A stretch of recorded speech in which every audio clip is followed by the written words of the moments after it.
благодарам на поканата, на честа за овој разговор. Се надевам дека ќе биде конструктивен.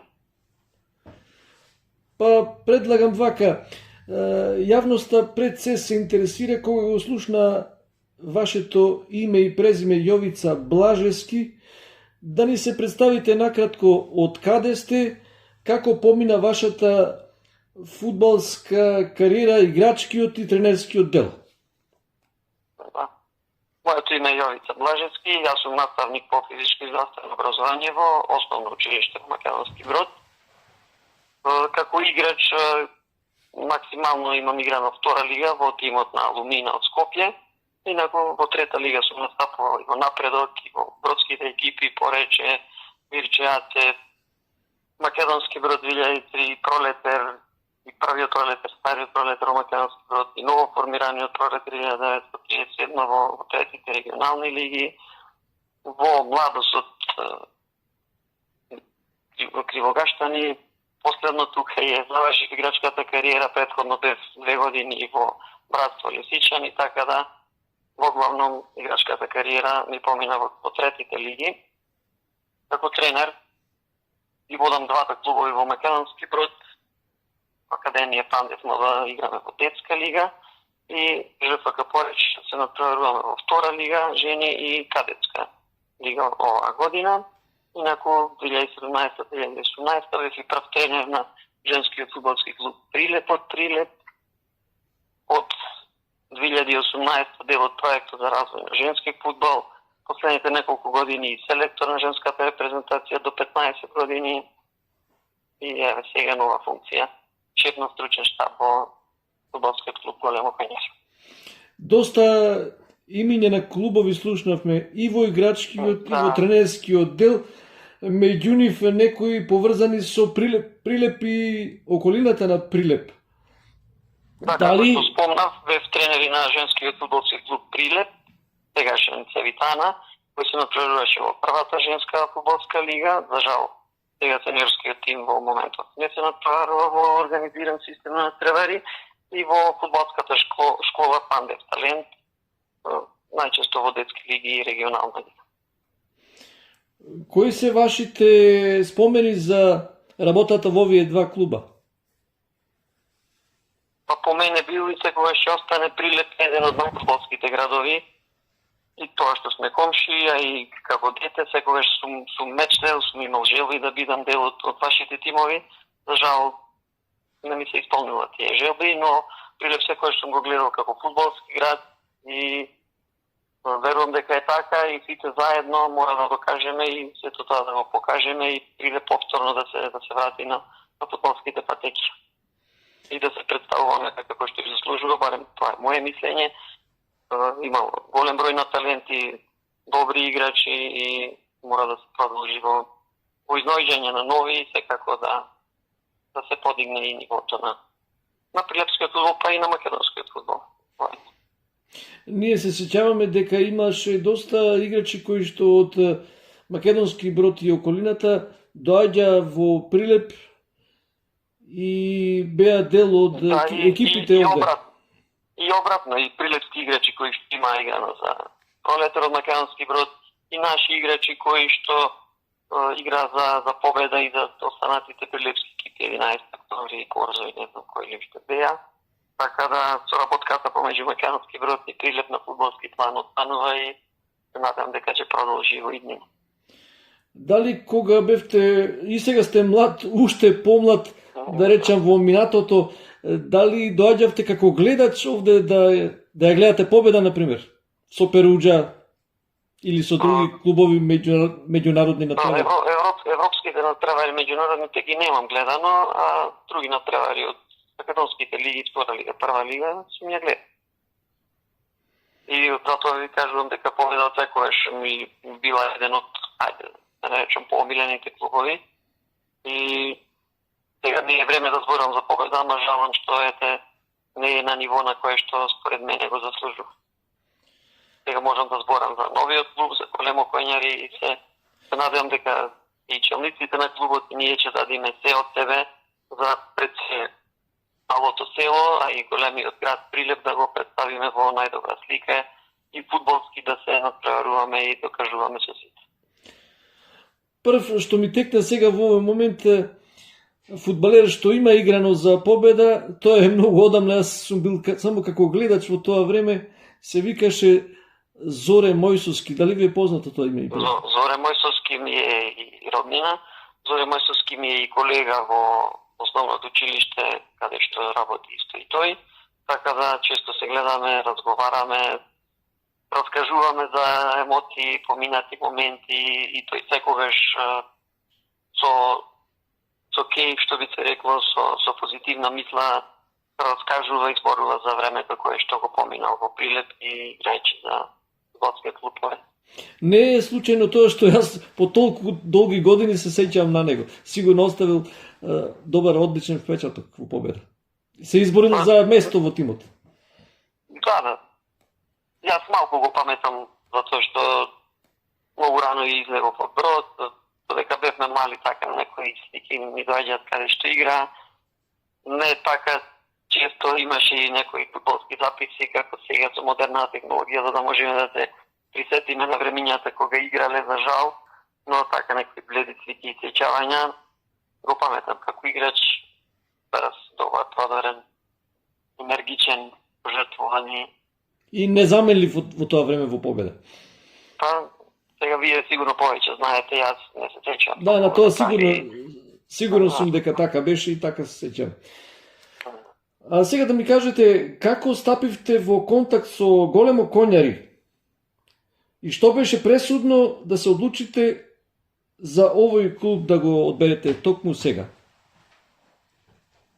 Ми се јавија челниците од фудбалскиот клуб, Дејан и Гоце, и Тони, тие што и како председател, спортски директор и претходниот тренер, со истите и ќе продолжиме и да соработуваме. Направивме една мини средба, јас го посетив стадионот, разговаравме за плановите, за целите, за идеите нивни. Јас им ги пренесов моите парања, моите идеи, што е, како и што планираме да постигнеме со клубот. На сите главна цел ми е секако добро да го репрезентираме прилепскиот фудбал, да избориме опстанок во втората лига, затоа што знаете дека за следната сезона ќе има и кратење на двете лиги, така да многу од клубовите ќе бидат засегнати во однос на опстанок и на испаѓање, но ние ќе го дадиме нашиот максимум и се надевам дека ќе ги оправдаме и довербата и пред се на селаните и на сите останати кои што ни прожилат за повторно да се игра второлигашки фудбал во Големо Коњари. Спомнавте она многу важно дека нешто додадам, и мојата сопруга е од тој крај, од целото подвито Кривогаштани, така да и тој дел. И на тој начин сте поблиску сте. Комши ме поврза, да. И... многу важен момент спомнавте ова што од наредната сезона се скратува втората лига, значи отпаѓаат повеќе тимови отколку што беше претходно. 5 тимови отпаѓаат директно, 3 тимови ќе играат бараш, така да ќе биде тешко. Што мислите за шансите на Големо Коњари да опстане и во наредната сезона да биде? Какви се шансите тука? Шансите ние никогаш нема да се откажеме, никогаш нема да се отпишеме прерано, се до последното коло, додека има надеж. Јас ќе се потрудам сето тоа да го пренесам на фудбалерите, дека мора да го дадиме нашиот максимум. 90% од фудбалерите кои што го издржаат теретот во трета лига ќе бидат носители. Сега тоа е една благодарност од страна на челниците на клубот Тонис за сета пожртвуваност и целиот допринос кој што го дале. Без разлика дали ќе влегуваме како аутсайдери или како фаворити во секој натпревар, верувајте дека секој од нас ќе го даде својот максимум и ќе се надеваме да имаме и позитивни резултати секако. Што мислите за сегашниот играчки кадар во Големо Коњари? Дали треба да претрпи некои новости да очекуваме во врска со тоа, бидејќи еве и почнува и предниот рок утре 15 јуни? Да, веќе и разговараме со челниците на клубот, тие разговара и со играчкиот кадар, дел од нив, како што сум информиран, се заблагодариле и сметаат дека не може да го издржат на играње во втора лига, но поголемиот дел од екипата останува. Знаете дека во втора лига има други правила, каде што младинските фудбалери мора да бидат и на стартот и на крајот од надпреварот, така да неминовно е и мораме да најдеме уште неколку фудбалери кои што ќе бидат младинци до 21 година, затоа што делот на позициите го наложуваат тоа. Така да работиме, разговараме и се надевам дека до крајот на предниот срок барем со 3 до 4 фудбалери би го појачали или би го надградиле тимот кој што се го представува големо коњари во следната сезона. Неколку збора да ни кажете во врска со ова. Поседувате тренерска лиценца, но и не само тоа, туку сте и предавач за оние што се заинтересирани за земање лиценци. Моментално и сте во Дојран, колку што знам. Да, и сега ова го правиме разговорот, јас се наоѓам во Дојран.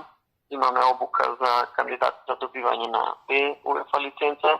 Некој јас сум носител на УЕФА лиценца и на голема чест и огромно задоволство бев повикан да бидам дел од едукаторите во центарот, кој што многу ми помогна и јас да созрам повеќе и верувам дека целото на искуство кое што сите ние го собираме и го собиравме и ќе го собираме, ќе имаме можност да го предадеме на идните кандидати, на идните тренери и се со цел развој на фудбалот во нашата држава, развој на фудбалот во секое населено место, градче или село и мораме да дадиме се од себе, да им го отвориме патот на младите фудбалери и да ги направиме достојни и пред се компатибилни за да може да се надпреваруваат во силните европски лиги.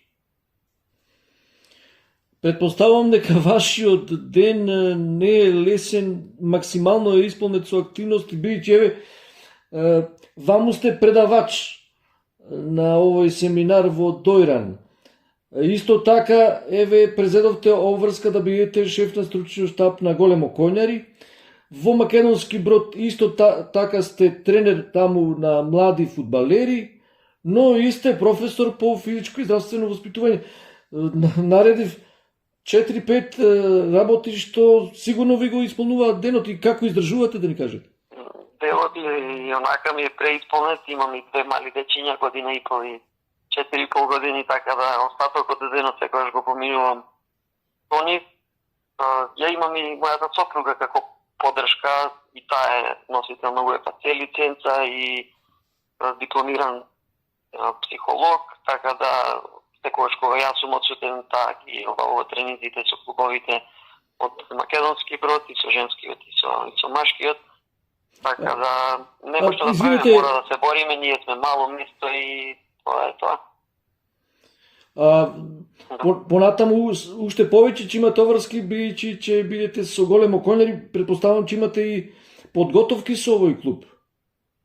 Да, 5 до 6 недели ќе ни траат подготовките, сега го чекаме само да ни го соопштат официјалниот датум на почеток на првенството, за да го направиме и планот и циклусот кој што треба да го поминеме, секако дека мора да се направат добри подготовки, затоа што втората лига, особено оваа втора лига, каде што сега ќе има голем број на испаѓања, ќе бара голем труд, добра подготовка и добар тренажен процес за време и на надпреварите и на тие микронеделни циклуси. Спомнате пред малку дека вашата сопруга поседува УЕФА лиценца? УЕФА лиценца, да. Значи таа била и фудбалерка порано? Таа беше и уште е активна фудбалерка, сега игра во втора лига во нашиот клуб, ЖПК Порече, инаку и репрезентативка во сите младински категории, U17, U19, има неколку настапи во репрезентацијата на Македонија, настапувала за Прилепски клуб, и за Битолски, и во Скопје, и во Дојран, така да ни откриете како се вика таа и како презиме имаше порано? Јована Ѓорѓиевска, сега Јована Ѓорѓиевска Блажевска. Добро, сега нешто не значи, бидејќи се сеќаваме на тоа име и презиме дека беше присутно во женскиот фудбал. Да. И се уште е. Да, и се уште И е. како играч, и како тренер. Да ни кажете уште неколку збора за состојбата на фудбалот во Македонски Брод сега? Па како што спомнав во дел од разговорот, ние сме мала општина, да не речам сиромашна, да не навредам некого, но едно од посиромашните или финансиски не толку мојчна општина, така да се што правиме на ентузијазам, со малку пари се обидуваме да направиме многу работи. Ние самостојно и го одржуваме стадионот и пресоблекувалните и она што се случува во клубот би се малило на 2-3 тројца луѓе кои ја прекаат целата работа. За жал нема доволно финансии за да се игра сениорски машки фудбал во нашата општина, последно 2017 16-17 се преварувавме, после тоа останува само на детските лиги, на регионални лиги и некако ви го спомнав и пак ќе го спомниме женскиот фудбалски клуб, кој што во моментов се настапува во втората женска фудбалска лига и во тие младински категории.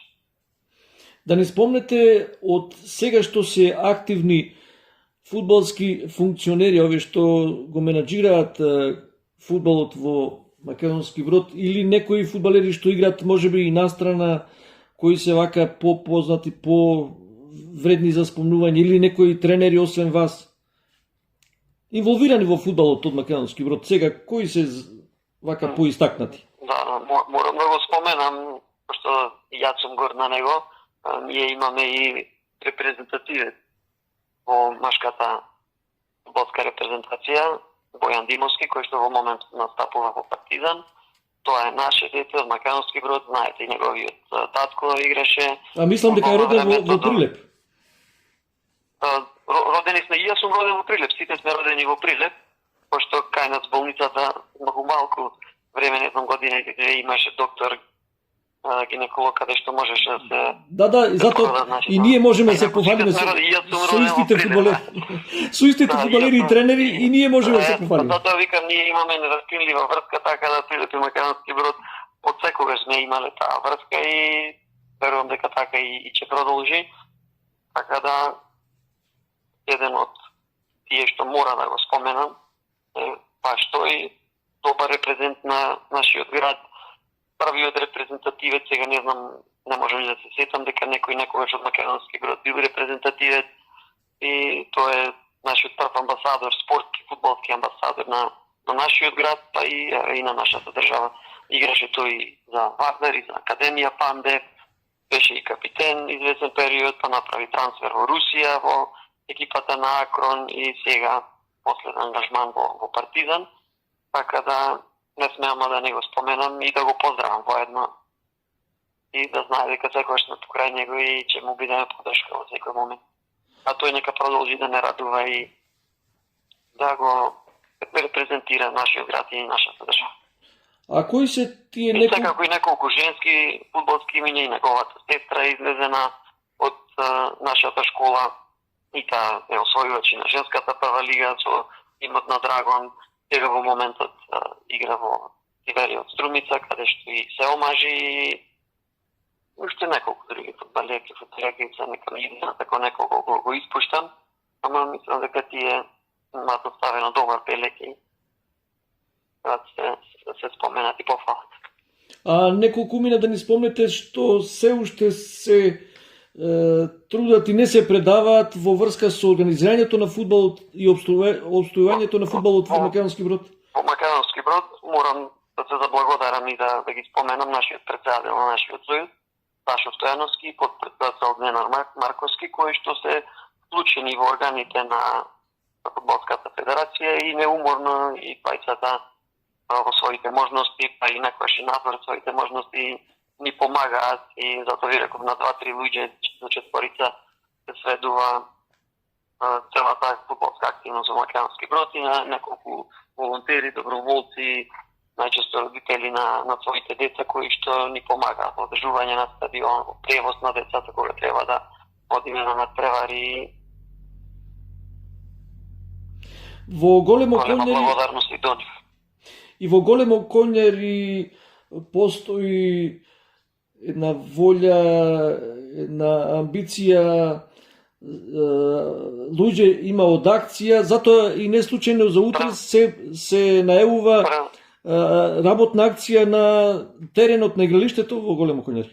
Да, жалам што не можам да појдам да им помогнам, затоа што сум тука, инаку тие се мобилизираат и испуштив преđеска да спомнам во првиот разговор кога се разговараше дали да бидам или не. Јас првично им се напатив да им помогнам, затоа што знам колку е тешко во толку мало место кога се е оставено на неколку луѓе. И затоа им реков, ги излегувам во пресед, додека можам, ќе ви помогнам на патот кон се надеваме успехот и на добра презентација на прилепскиот фудбал.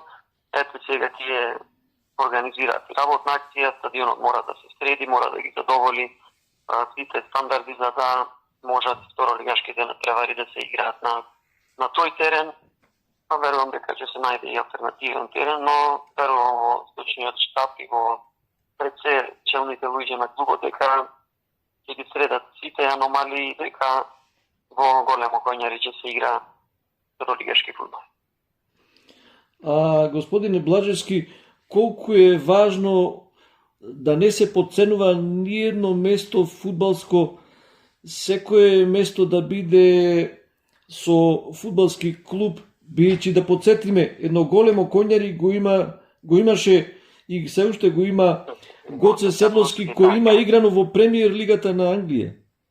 Јасно. И тој им е исто така голема поддршка и добро е тоа кога така луѓе кои што излегле од мали места не ги забораваат местата, знаат од каде се излезени и така да помогнат на местото од каде што потекнуваат. И голема благодарност и до господинот Седловски за несебичната поддршка и колку што сум во тек со клубот, затоа што не сум долго, неколку недели, но челните луѓе се секогаш благодарни и кажуваат дека секогаш им стои на располагање и дека во секоја ситуација се нуди за помош и за поддршка во секој ден. Ви благодарам за овој прв разговор, понатаму ќе соработуваме, особено кога ќе почнат тренинзите во големо конјари и се надевам дека ќе имате и неколку пријателски надпревари.